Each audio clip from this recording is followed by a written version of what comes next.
Justice Muneeb Akhtar का एक और लेटर भी आ गया है। लेटर का सीज़न है इस वक्त सुप्रीम कोर्ट में। क्या हो रहा है, हमारे साथ मौजूद है फवाद चौधरी साहब। Thank you so much for being on the programme. अगर आप रिकैप कर देंगे जो अब लेटर आया है मुनीब अख्तर साहब का। देखिए ना, देखो आपने जो सारा इंट्रो दिया ना, इसमें वन लाइनर तो ये है कि जस्टिस काजी फ़ाइज़ ईसा साहब हर उस बेंच की सरबराही कर रहे हैं जिसका असर है आइनी तरमीम के नंबर्स के ऊपर और आइनी तरमीम से मुतल्लिक। और वहाँ पे एक बहरान ये है कि सुप्रीम कोर्ट के अंदर जो मेजॉरिटी है वो समझती है कि ये जो मुकदमे जिस तरह से चल रहे हैं ये दुरुस्त नहीं है।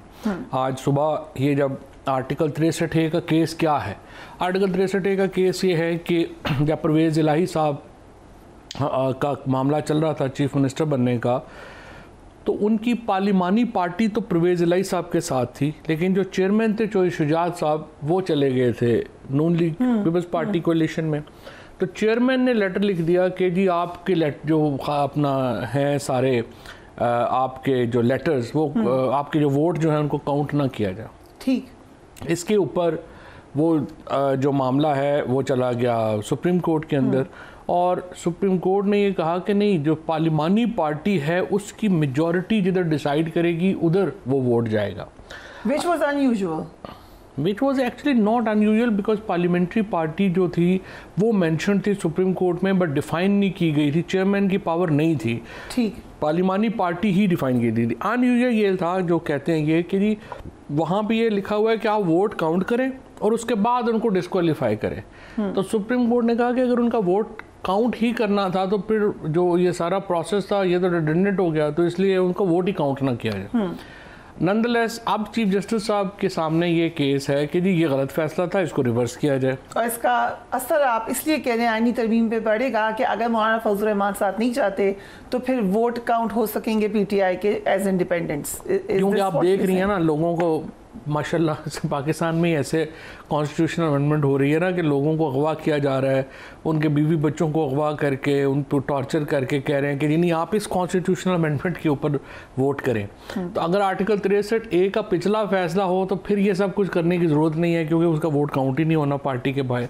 लेकिन अगर आप ये फैसला नहीं है तो फिर वो वोट काउंट होगा। ठीक, वोट काउंट होने का मतलब ये है कि आपने फ़ाइज़ ईसा साहब के लिए एक नई अदालत बना दी और उनको 3 साल और मिल गए। सो नाउ आज सुबह जब ये बेंच बैठा है तो interestingly Justice Muneeb Akhtar who is actually the Mansoor Shah साहब के बाद अगले चीफ जस्टिस हैं पाकिस्तान के अगर आइन रहे तो, उन्होंने ये कहा कि जी ये जो आपने बेंच बनाया है ये इसलिए अनकॉन्स्टिट्यूशनल है कि आप पहले मंसूर अली शाह की सरबराही में एक बेंच बना चुके हैं, नंबर 1। नंबर 2 ये है कि 2 रुकनी कमेटी तो है ही नहीं, कमेटी 3 रुकनी है, तो 3 रुकन आप मिले ही नहीं। और तीसरा उन्होंने ये कहा कि जो मंदो खेल साहब हैं जब आपने उनको एडहॉक जज बनाया था तो मिनट्स में लिखा हुआ है कि उनको आप बना रहे हैं कि वो सारे जो अपील केसेस हैं उनकी पेंडेंसी के लिए आप उनको लगा रहे हैं। तो अब आपने उनकी जो लगाने की रीज़न थी वही चेंज कर दी है और आपने उनको इस बेंच में बैठा दिया। सो इन 3 रीज़न्स की वजह से मैं ये समझता हूँ कि आपका ये जो तब्दीली बेंच का फ़ैसला है ये दुरुस्त नहीं है। ठीक, उसके बाद चीफ जस्टिस साहब ने एक ऑर्डर जारी किया और उसमें उन्होंने इंटरेस्टिंगली ये प्रज्यूम किया कि मुनीब अख्तर साहब भी बेंच में बैठे हुए हैं। हालांकि आपको हमें सबको पता है कि मुनीब अख्तर साहब तो आज बेंच में नहीं थे। और उन्होंने कहा जी उनके सामने, फिर उन्होंने कहा कि उनके सामने रखें अगर उन्होंने बैठना है नहीं बैठना। तो अब से थोड़ी देर पहले मुनीब अख्तर साहब ने एक और लेटर लिखा है रजिस्ट्रार को, उन्होंने कहा है कि ये बिल्कुल ही आइन और क़ानून के मुनाफी है। बेंच में मैं जब बैठा नहीं तो उसका ऑर्डर जो है 5 मेंबर बेंच जो है वो 4 मेंबर बेंच तो नहीं हो सकता, या तो आप रिकॉन्स्टिट्यूट बेंच कर सके हों। रिकॉन्स्टिट्यूट किए बगैर आपने कैसे जुडिशल ऑर्डर पास कर दिया? ठीक है, तो ये अनकॉन्स्टिट्यूशनल है। और अब चीफ जस्टिस साहब ने सुबह 9 बजे एक दोबारा प्रैक्टिस एंड प्रोसीजर की मीटिंग बुला ली है। जाहिर है उसमें वो बेंच चेंज करेंगे। Now the supreme court, rest of the जजेस। बट क्या ये बेंच नया बन सकता है क्योंकि रिक्यूज नहीं किया अभी? नहीं, अभी तो बन नहीं सकता क्योंकि उन्होंने रिक्यूज़ नहीं किया। बट ही सेड टुडे कि हम नया बेंच बना लेंगे।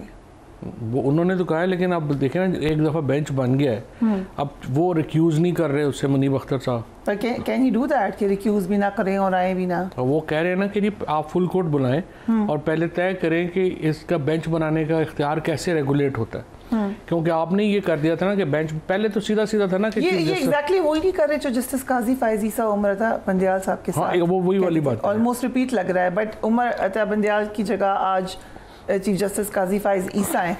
बट एक और फर्क है ना, फुल कोर्ट के बड़े हामी थे। अब क्या मसला फुल कोर्ट? वो प्रॉब्लम एक यही मेजर फर्क है ना, फुल कोर्ट अभी जो है वो फायज ईसा साहब उसमें मेजॉरिटी होल्ड नहीं करते।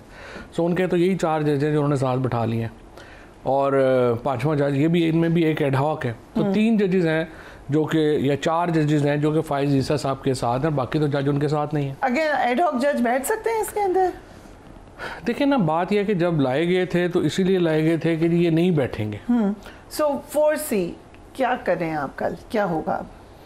लेकिन अब तो ये झगड़ा बढ़ेगा। फायज ईसा साहब सुबह बेंच बना देंगे, वो 63A रिवर्स कर देगा, उसके खिलाफ जो है वो कोई 63A रिवर्स इस हद तक होगा कि आप अपनी सीट लूज कर जाएंगे।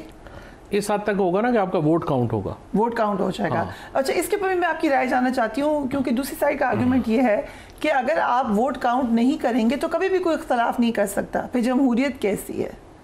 देखिए, बात यह है कि वेस्टमिनिस्टर जमहूरियत में तो पूरा आर्टिकल 63A ही नहीं है ना।